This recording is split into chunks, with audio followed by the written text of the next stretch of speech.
રહેલા કારોબારી બહેનો, આયોજન કરતા બહેનો, વર્ષોની અને આપ સૌ આટલી મોટી સંખ્યામાં અહીંયા પધાર્યા છો. આપ સૌનો હૃદયના અંતરાળથી ખૂબ ખૂબ આભાર માનું છું. માઇક પકડવું એટલે કોબરા નાખવું એવું લાગે. હમણાં છે તો દોડીને કામ કરવું છે તો એ પૈસો થઈ જાય, પણ આ માઇક પકડવું એટલે એક મોટી સજા કહેવાય.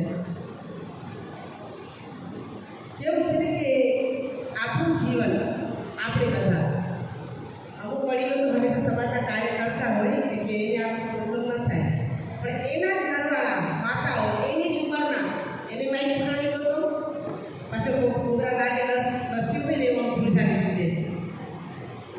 આપણી પણ એ જ હાલત થઈ. આપણે પણ સ્ટેજ ન મળ્યું એટલે સ્ટેજથી દૂર ન થયો.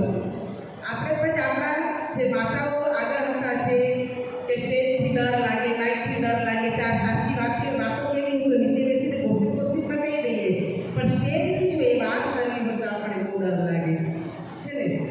તો એવા બધા આપણી એવી હાલત ન થાય એના માટે આપણી સમાજો હવે આવા કાર્યક્રમ કરે છે આપણા મહિલાઓ માટે કે બહેનો તમે આગળ આવો. આજે આ કાર્યક્રમ કર્યો છે એના એ આયોજનમાં કેટલી મહેનત લાગે, કેટલો ખર્ચો લાગે, અને બધાથી અમૂલ્ય વસ્તુ શું છે ખબર છે? યસ, સમય. આપણે રૂપિયો પૈસો બધો કમાઈ શકીએ, પણ આ જે સમય ગયો સવારથી 10 વાગ્યા તકનો તમારો બધાનો સમય, એ સમય પાછો કાલે નહીં આવે.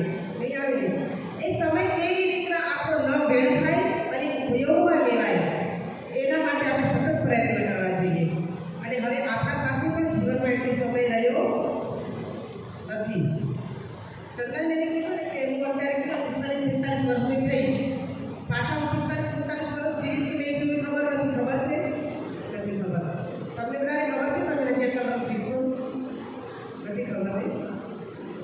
તો હવે જે સમય છે એને કેવી રીતના સરસ રીતે આપણે ઉપયોગ કરવાનો, જીવનમાં લેવાનો, એને મોજથી માણવાનો. ઉપર ભગવાન પાસે જશો તો ભગવાન એ બતાવશે તમને કે મેં સમય આપ્યો તો તને એમાં કેટલી મોજ કરી. મોજ એટલે જરૂરી નથી કે આપણે અલગ ટાઈપની મોજ કરી. મોજ એટલે આનંદ.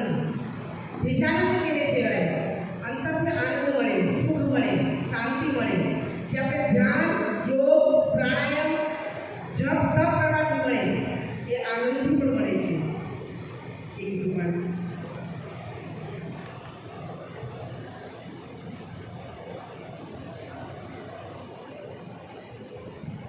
બેસીને બોલું કે અહીંયા આનંદ થાય છે. તો એક એવી સ્ટોરી, એક વખત જંગલમાં બધા પ્રાણીઓ સાથે મળીને વાતો કરે. આપણે બધા વાતો કરી કે ચલો સમાજમાં આ વસ્તુની પ્રોબ્લેમ છે તો એનું નિરાકરણ કેવી રીતના લઈ આવીએ. એવી રીતના જંગલમાં બધા પ્રાણી ભેગા થઈ અને એ કહે છે કે આપણા જંગલમાં બહુ ડિસ્ટર્બ ચાલે છે, તો આપણે એનું નિરાકરણ લઈ આવવા શું કરવાનું? તો કોઈ હોશિયાર વ્યક્તિ કીધું કે આપણે ટીચર બનાવીએ, પ્રિન્સિપલ બનાવીએ.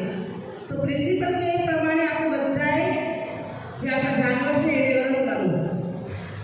બધાએ નક્કી કર્યું. પછી પ્રિન્સિપલે કીધું કે ચાલો હવે આ ટોળું ભેગું થયું, બધા પક્ષી ભેગા કર્યા. એમાંથી કોણ જલ્દી તરી અને પાછું આવે? તો તરવામાં કોનો પેલો નંબર આવે? પાણીમાં તરવામાં પેલો નંબર કોનો આવે? બતકનો. બતક પેલો નંબર આવ્યો. એમાં શેર ગયો, બધાય ગયા. પછી બતક પેલો નંબર આવ્યો, સેકન્ડ પ્રાઇઝ આવી કે હવે આમાં જાણ પર ચડવાનું છે. કોણ પેલો નંબર આવશે? છરંગ નથી મારવાની, જાણ પર ચડવાનું છે. ખિસકોલી. તો એમાં બતક આવ્યો, ખિસકોલીનો ફર્સ્ટ નંબર આવ્યો. એના પછી છલાંગ મારવાનું આવ્યું. હવે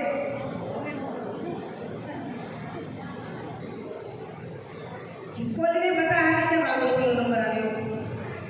આવી જ રીતના બધા તો કાંઈક ને કાંઈક શીશું તો શું તે છુપાયેલી છે. થોડી વાર રિલેક્સ કરું છું અને ચંદનબેનને કહું છું કે થોડી વાર બેન લઈ લે.